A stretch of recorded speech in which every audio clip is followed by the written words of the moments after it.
বন্ধুরা, অনেক ইলেকট্রিশিয়ান মেকানিক্সের দোকানে ফ্যান যখন রিপেয়ার করার জন্য আপনারা নিয়ে যান, তখন হাতুড়ি দিয়ে বাইরে ফ্যান খোলে। তাই হাতুড়ি দিয়ে বাইরে ফ্যান খুললে আপনাদের মূলত ভিতরে যে কয়েলের ফাইবারগুলো আছে, সম্পূর্ণ ফাইবারগুলো দর্শক বেরিয়ে চলে আসে। সেজন্য ফ্যান কিভাবে রিপেয়ার করতে হয়, কিভাবে একটি ফ্যান খুলতে হয়, আমি আপনাদের মাঝে আজকে সম্পূর্ণ পুরো ভিডিওটি দর্শক দেখিয়ে দিতেছি। ফ্যান কিভাবে আপনারা অক্ষত অবস্থায় খুলে নেবেন। সাধারণত 3টি নাট দিয়ে আগুন দিয়ে আপনারা যখন একটি গ্যাসের বার্নার দিয়ে হিট দিবেন, হিট দিয়ে আপনার বাটিটি আস্তে করে খুলে যাবে।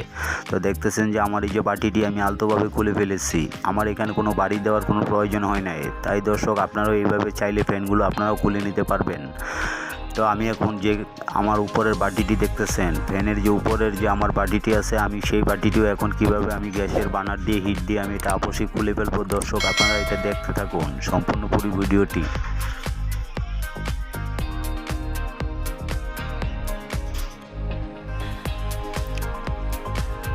এখন আমি এখানে সুন্দর করে এখন এই হিট দিয়ে আমি এটাকে আস্তে করে আলতোভাবে খুলে ফেলবো।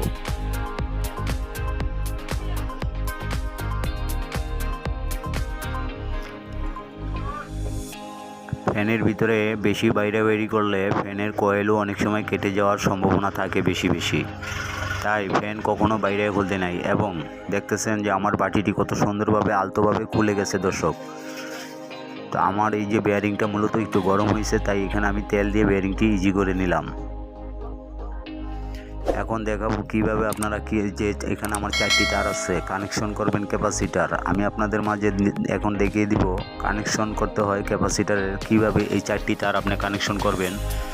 তো মূলত এই যে এখানে যে 4টি তারের ভিতরে একটি কালো আর একটি লাল তার, আমি দুটো তারকে আমি একসাথে পেঁচিয়ে দিয়েছি দর্শক। আরও 2টি তার আমি আলাদাভাবে রেখে দিয়েছি।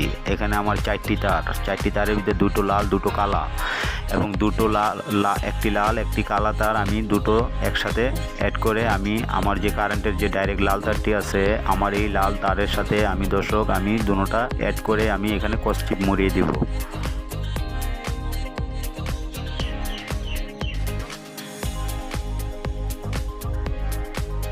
আমার কস্টিপ লাগানো মূলত শেষ।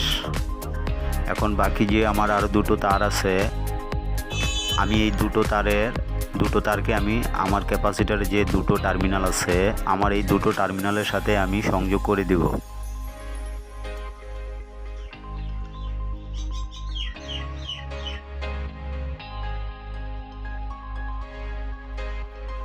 আপনি যে কোনো একটার সাথে লাল কালা আপনি দিলেই হবে, কোনো সমস্যা নাই।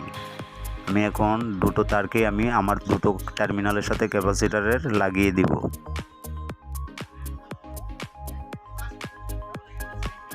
তো বন্ধুরা, অনেকেই আপনারা মূলত এই ধরনের 6টি তার কোথায় কিভাবে কানেকশন করবেন ভুল করে ফেলেন। তাই আমি আপনাদের বোঝার উদ্দেশ্যে দর্শক এই ভিডিওটি আপনাদের মাঝে শেয়ার করে দিলাম।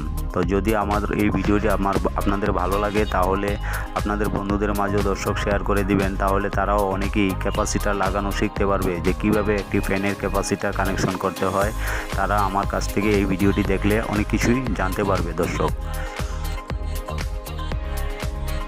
দেখলেন যে আমি ক্যাপাসিটার কানেকশনটি আমি আমার যে কারেন্টের যে আরেকটি এসি কালো তার ছিল, আমি কালো তারটিও আমি এখানে ক্যাপাসিটারে এক প্রান্তে লাগিয়ে দিয়েছি। তো আমি এখন এটা আমার কারেন্টের এসি কর্ড দিয়ে আমি সিরিজ লাইন দিয়ে আমি এটা চেক করে নিব। আমি দুটো তারের সাথে দুটো তার আমি লাগিয়ে দিয়েছি। আমি এখন সিরিজ বোর্ডের ভিতরে লাইন দিয়ে দেখাচ্ছি যে আমার ফ্যানটি সম্পূর্ণ ওকে, আমার ক্যাপাসিটার কানেকশন ওকে হয়ে গেল।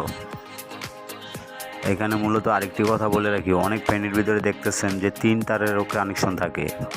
ওইটা দেখাইছি আপনাদেরকে 4 তার, এটা হচ্ছে 3 তার। তাহলে 3 তারেরটা দর্শক আরও সোজা, একদম সিম্পল হিসাব। আমার যে এখানে দুটো কালো তার আছে, আমার এই দুটো কালো তারকে আমি দুটো ক্যাপাসিটারের দুটো টার্মিনালে দর্শক সংযোগ করে দিব। আর আমার এখানে যে লাল তারটি আছে, একটি লাল তার, সেই লাল তারটি আমি সরাসরি কারেন্টে ফেজ তারের সাথে আমি সংযোগ করে কস্টিপ মরিয়ে দিব। আর একটি যে কালো তার ক্যাপাসিটারের একটি টার্মিনালে দর্শক দিয়ে লাগিয়ে দিবেন, তাহলে আপনার ক্যাপাসিটার কানেকশন হয়ে যাবে। তো এই যে দেখতেছেন যে আমার এই যে এই ফ্যানটিও আমার ঘুরতেছে, আমার কানেকশন করা শেষ।